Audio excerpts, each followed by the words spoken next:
No meu quarto agora. Olha que eu encontro tristinha, mexendo no celular.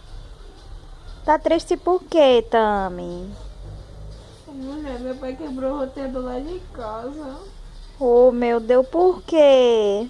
Ele é muito chato, eu quero meu Wi-Fi. Oh, meu Deus.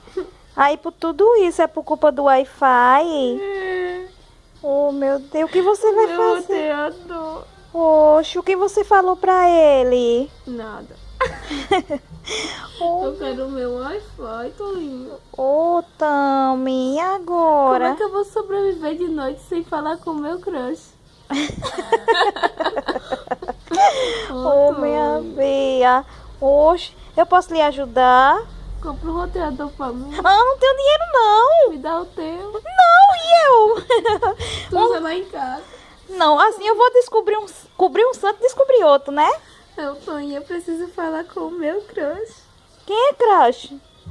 O meu amadinho. Quem é amadinho? Diga o nome. Não posso. Oh, meu...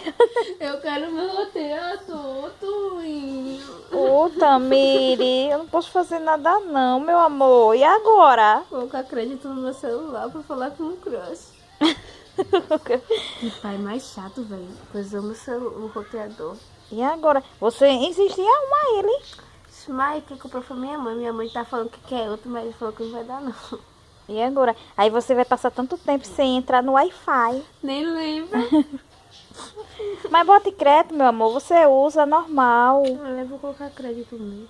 É. Olha, já vou almoçar. Sim, tá bom. Tchau. Beijos. Beijo.